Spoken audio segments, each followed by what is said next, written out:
So ರೈತರೇ, ಇವರು ಭವ್ಯ ಅಂತ ಎಂ.ಟೆಕ್ ಗೋಲ್ಡ್ ಮೆಡಲಿಸ್ಟ್, ಜೊತೆಗೆ ಇವರು ಕುರಿ ಸಾಕಾಣಿಕೆಯನ್ನ ಒಂದು ಪಾರ್ಟ್ ಟೈಮ್ ಜಾಬ್ ಆಗಿ ಮಾಡ್ತಾ ಇದ್ದಾರೆ. ಸೊ ಮ್ಯಾಮ್, ನೀವು ಯಾವ ತಳಿನ ಆಯ್ಕೆ ಮಾಡ್ಕೊಂಡಿದ್ದಾರೆ ಮೇಜರ್ ಆಗಿ? ಸರ್, ಮೇಜರ್ ಆಗಿ ಅಮೀನ್ಗಡ ಎಳಗ ಮ್ಯಾಮ್. ಯಾಕೆ ಅಂತ ಅಂದ್ರೆ ಅದ್ರದ್ದು ಬಾಡಿ ಹೈಟ್ ಆಗಿರ್ಬೋದು, ವೆಯ್ಟ್ ಆಗಿರ್ಬೋದು ತುಂಬಾ ಚೆನ್ನಾಗಿರುತ್ತೆ, ನೋಡೋದಕ್ಕೂ ಅಟ್ರಾಕ್ಟಿವ್ ಆಗುತ್ತೆ. ಎಸ್ಪೆಷಲಿ ಫಾರ್ ಬಕ್ರೀದಿಗೆ ಅಮೀನ್ಗಡ ಎಳಗನೇ ಎಲ್ಲ ರಿಕ್ವೈರ್ಮೆಂಟ್ ಇದೆ ಮ್ಯಾಮ್. ಪ್ರೆಸೆಂಟ್ ಅಮೀನ್ಗಡ ಎಳಗ 150ಕ್ಕೂ ಜಾಸ್ತಿ ಇದೆ ಮ್ಯಾಮ್. ನಾವು ಯೂಶುವಲ್ ಆಗಿ ಬಾಗಲಕೋಟೆ ಮತ್ತೆ ಬಾದಾಮಿ ಸೈಡ್ ತಗೊಂಡ್ಬರ್ತೀವಿ, ಇದು ಒರಿಜಿನಲ್ ಅಲ್ಲೇ ಇರುತ್ತೆ. ಮತ್ತೆ ನಾವು ಸಣ್ಣ ಮರಿಗಳನ್ನ ತಗೊಂಡ್ಬರ್ತೀವಿ, ಒಂದು 10 ರಿಂದ 11 ಸಾವಿರ ಮರಿಗಳನ್ನ ತಗೊಂಡ್ಬರ್ತೀವಿ. ಮತ್ತೆ ನಾವು 1 ವರ್ಷದವರೆಗೂ ಸಾಕಾಣಿಕೆ ಮಾಡ್ತೀವಿ ಅಂತ ಅಂದ್ರೆ ನಮ್ಗೆ ಎವ್ರಿ ಮಂತ್ 1,000 ತರ ಹಾಕೊಂಡು ಒಂದು ಮರಿಗೆ. ಹೌದೌದು, ಒಂದು ಮರಿಗೆ 1 ತಿಂಗಳಿಗೆ 1,000 ಖರ್ಚಾಗತ್ತೆ, ಒಂದು 12,000 ಖರ್ಚಾಗತ್ತೆ ಅಂತ ಅಂದ್ರೆ ನಮ್ಗೆ ಒಂದು 25,000ದವರೆಗೂ ಖರ್ಚು ಬಂದ್ರು ನಮ್ಗೆ ಒಂದು 10,000 ಪ್ರಾಫಿಟ್, ಅಥವಾ ಮಿನಿಮಮ್ ಅಂದ್ರೆ ಒಂದು 6 ರಿಂದ 10,000 ಪ್ರಾಫಿಟ್ ತಗೋತೀವಿ ಒಂದು ಕುರಿಗೆ.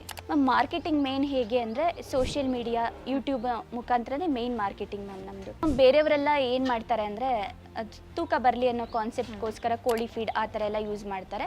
ನಮ್ಮಲ್ಲಿ ಏನಂದ್ರೆ ಯಾವುದೇ ಕಾರಣಕ್ಕೂ ಕೋಳಿ ಫೀಡ್ ಯೂಸ್ ಮಾಡೋದಿಲ್ಲ.